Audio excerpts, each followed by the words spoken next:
Hello students, welcome to the Agnij online classes. और आज की क्लास में हम आगे बढ़ाएंगे क्लास 10th मैथ्स का chapter trigonometric identities. So students, आज बारी आ गई है एग्जाम्पल नंबर 7 की। एग्जाम्पल 6 के 6 पार्ट हमने कर लिए थे। सो अब एग्जाम्पल नंबर 7 शुरू करेंगे। और यहाँ से आप देखेंगे स्टूडेंट्स कि इतने मुश्किल क्वेश्चन नहीं होंगे। अब मिक्स क्वेश्चन आएंगे, कभी मुश्किल आएगा तो कभी आसान। और जो हम अभी तक क्वेश्चन कर चुके हैं उसी लेवल तक के क्वेश्चन आएंगे। तो ट्रिग्नोमेट्री में इतना ही था। तो बेसिकली देखिए, आर डी शर्मा के हिसाब से अगर आप ट्रिग्नोमेट्री कर रहे हैं तो आपको ज़्यादा जो है पढ़ने की बहुत ज़्यादा ज़रूरत नहीं है। बस इतने ही लेवल था और आपको अच्छे से समझ भी आया है। क्लियर है स्टूडेंट्स? चलिए, तो ये वाला क्वेश्चन भी कर लेते हैं। यहाँ पर आपको दिया हुआ है दो फ्रैक्शंस और आपको इस RHS को प्रूव करना है स्टूडेंट्स। तो यहाँ पे हम सबसे पहले LHS ले लेंगे। और शुरू कहाँ से करेंगे? देखिए स्टूडेंट्स, यहाँ पे अभी तक तो कोई फॉर्मूला नहीं बना है और सभी चीज़ें साइन और कॉस में भी है। बस हाँ, ये tan जो है ये अपनी वैल्यू चेंज करेगा। जाहिर सी बात है, मैंने आपको बताया था ना कि सभी चीज़ों को साइन और कॉस में चेंज कीजिए। तो स्टूडेंट्स आइए, सबसे पहले क्या आपको नज़र आ रहा है? यहाँ पर जाहिर सी बात है एलसीएम लूँगा मैं। एलसीएम लेके ही यहाँ पर क्या होगा? स्क्वायर होगा। तो आइए शुरू करते हैं। तो स्टूडेंट्स, यहाँ पर जो एलसीएम आएगा इसका क्या आएगा? 1 माइनस कॉस थीटा। और तुरंत ही 1 प्लस कॉस थीटा भी लिख ले, क्योंकि दो नंबरों का एलसीएम मल्टीप्लाई करके ही आता है। अब मैं इसको इससे मल्टीप्लाई कर दूंगा तो साइन थीटा ब्रैकेट में आ जाएगा 1 प्लस कॉस थीटा, प्लस का साइन। यहाँ पे आ गया टेन थीटा ब्रैकेट में 1 माइनस कॉस थीटा। क्लियर है? अभी तक तो आपको कुछ नया नहीं बताया है, वही चीज़ें हैं और इस क्वेश्चन में कुछ नया है भी नहीं, बड़ा सिंपल तरीके से चलेगा। तो स्टूडेंट्स, यहाँ पर अब मैं क्या करने वाला हूँ? देखिए, सबसे पहले तो यहाँ ब्रैकेट्स खोल लेते हैं। और इतना और याद रखिएगा स्टूडेंट्स, ये जो टेन थीटा है ना, इसकी वैल्यू चेंज होगी लेकिन थोड़ी देर में करेंगे, थोड़ी रुक के करेंगे।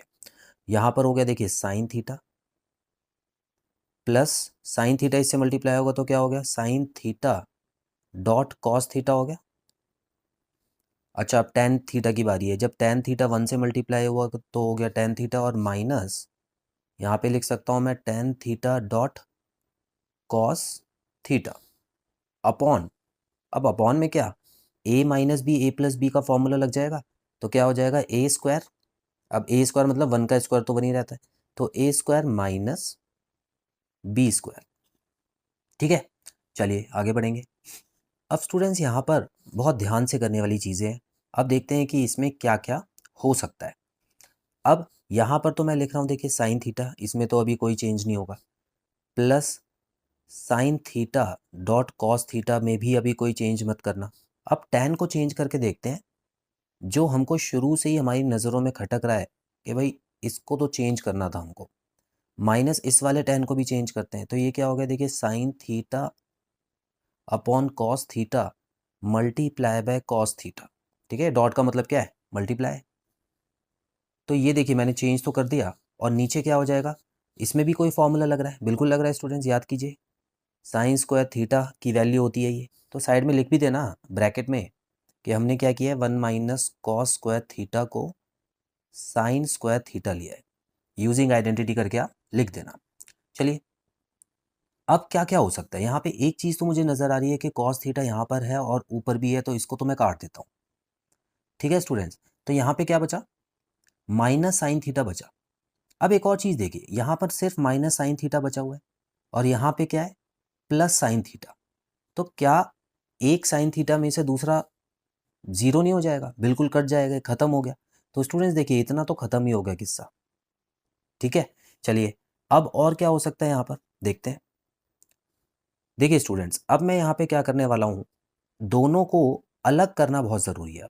मतलब अब देखिए आगे, अब इन दोनों को तो हम सॉल्व नहीं कर पा रहे हैं अभी फ़िलहाल, क्योंकि अभी आपको क्या करना है, यहाँ बीच में प्लस का है तो काट भी नहीं सकते हैं। तो मैं क्या करूँगा, इस नंबर को इस डिनोमिनेटर के साथ अलग लिख लूँगा और इस वाले नंबर को डिनोमिनेटर के साथ अलग लिख लूँगा। तो अलग अलग कर लेते हैं, उसमें कट जाएंगे। कैसे? देखिए, sine theta upon cos theta के नीचे भी यही डिनोमिनेटर लिख सकता हूँ मैं, प्लस यहाँ पर देखिए, यहाँ पर कैसे लिखेंगे वो ज़रा ध्यान से देखना। Sine theta upon cos theta तो ये आ गया और ये है। अब इसके नीचे है ना, आपको 1 लगाना होता है। अगर कुछ नहीं है तो 1 माना जाएगा। तो जब इसको आप इससे डिवाइड करेंगे तो स्टूडेंट्स याद रखना कि ये मल्टीप्लाई हो जाता है और पलट जाता है। ठीक है, साइन, सॉरी यहाँ पे साइन आएगा, साइन स्क्वायर थीटा, इस तरह से करना इसको। दोबारा सुन लें एक बार कि यहाँ पर क्या होगा कि जब दो नंबर ऊपर होते हैं ना तो नीचे भी दो नंबर आपको लाने होते हैं। तो यहाँ पे 1 लगाया आपने, उसके बाद यहाँ पर पलट के ये मल्टीप्लाई हो जाता है। ठीक है, अब देखिए यहाँ पर इस साइन को इसकी पावर से काट दूँ, मैं काट सकता हूँ ना। और यहाँ पे क्या कर सकता हूँ, इस वाले साइन को इसकी पावर से काट सकता हूँ, क्योंकि दो साइन में से एक कट गया। तो स्टूडेंट बचा क्या क्या, देखिए cos theta upon sine theta, plus यहाँ पर क्या बचा 1 upon cos theta multiply by sine theta, यही तो बचा है ना। अब क्या मैं कॉस अपॉन साइन को कॉट थीटा लिख सकता हूँ, बिल्कुल। और 1 अपॉन कॉस को क्या लिख सकता हूँ student, sec theta dot 1 upon sine क्या हो जाएगा, कॉसेक थीटा। तो यूजिंग आइडेंटिटीज जो है वो एक बार लिख लेते हैं। तो ये हो गया cos theta upon sine theta को मैं लिख सकता हूँ कॉट थीटा, ये पहला लगाया मैंने। दूसरा लगाया मैंने 1 अपॉन कॉस थीटा को मैं लिख सकता हूँ सेक थीटा। और थर्ड क्या लगाया स्टूडेंट्स, 1 अपॉन कॉसेक थीटा को मैं लिख सकता हूँ साइन थीटा, सॉरी उल्टा लिख दिया मैंने गलती से। तो 1 अपॉन साइन थीटा को मैं लिख सकता हूँ कॉसेक थीटा। ठीक है, कॉसेक थीटा। तो स्टूडेंट्स यहाँ पर ध्यान से देख लीजिए, आपको प्रूफ क्या करना था, sec theta cosec theta plus cot theta. अब देख लीजिए जो क्वेश्चन में था वो यही आपको प्रूव करना था। तो बड़े सिंपल तरीके से हमारा आंसर आ गया है और आपके अंदर कॉन्फिडेंस भी आ गया है इस तरह के क्वेश्चन करने का। तो स्टूडेंट्स बहुत जल्द मिलते हैं अगली क्लास में। Till then bye bye.